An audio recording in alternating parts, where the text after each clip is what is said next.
Nobody gets paid here for doing this. And everyone that comes here pays their own way, and then they work their tails off. You know, it's not a way of making money. People are doing it from their hearts, you know. And I think that's the biggest thing.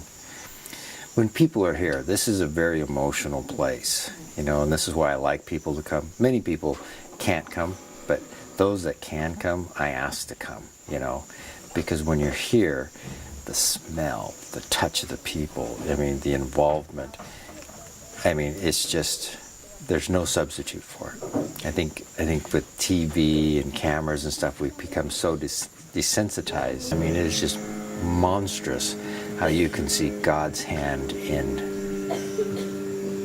I mean, I'm no special. I mean, I remember coming down here and wanting to connect up with a group and a big organization, you know, and they basically, you know, wanted to know what seminary school I'd gone to.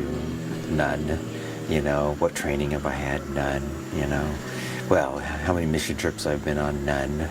You know, well, so you see where this is going, you know. So we came down here, you know, and our big plan was just to serve the Gwaimi people, find out what their needs were. And it just took off like a rocket sled. I mean, the needs were huge. And we spent the first, you know, like I talked earlier, trying to figure out what would work best. And, you know, when things didn't work, we started another program. And we did have family move down for a while and stay with us, you know, and Aleph and Ron have been coming down every single year, you know, that we've been here. And that's been just a monstrous support. So anyway, the faith thing is you can just, looking back, you can see God's hand moving in this, the property that we found. We couldn't afford the property, all right? But the guy sitting in the boat next to me who was going to look at another one said, well, I'll buy the other half. I mean, you know, and that's just the start of it, you know. I had to sell my business and my home, you know, and they were one unit, you know, because I was a coffee roaster on an acreage in Arlington. And I had to sell it without a real estate person. And so I started just kind of talking word of the mouth. And I told God, I said, this needs to be in your will, you know, so bring me a buyer.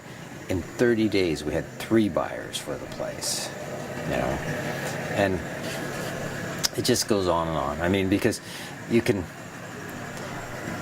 my feeling here is that the whole time I've been here is I've been so busy trying to keep our head above the water, fixing things, building things, creating things and stuff, that you stop and there's this, and you see God working all around us, you know, bringing teams in or getting the, you know, Ron and Aleph here, you know, and that support that was there that I took for granted, you know, then, but looking back, you know, that's what helped us survive, you know, for a while. Because when we first moved here, you know, we land on this beach and we were met by 6 Indians that, you know, we didn't speak their language, we didn't have any water, we didn't have any shelter, we didn't know if they wanted us here, you know, it was pretty intense, you know, and we just left everything.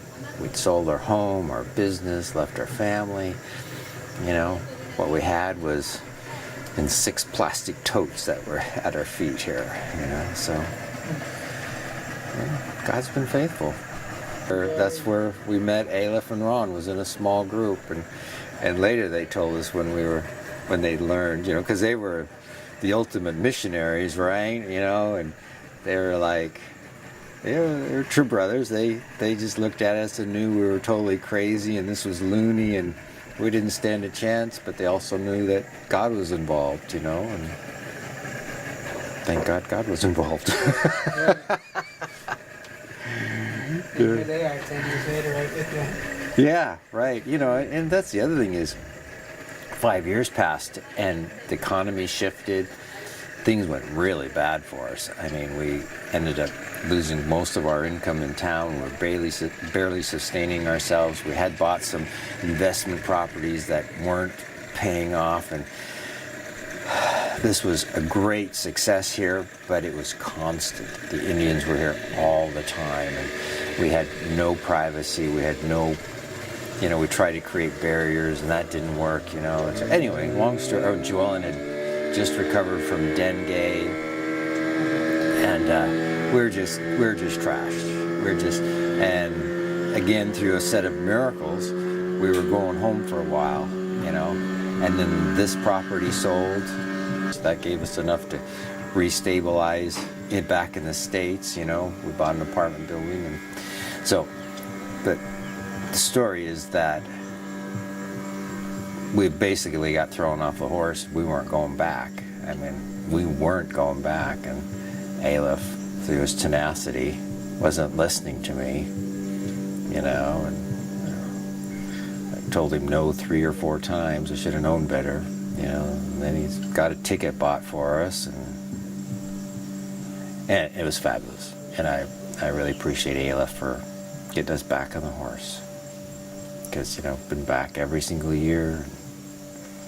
It's been great.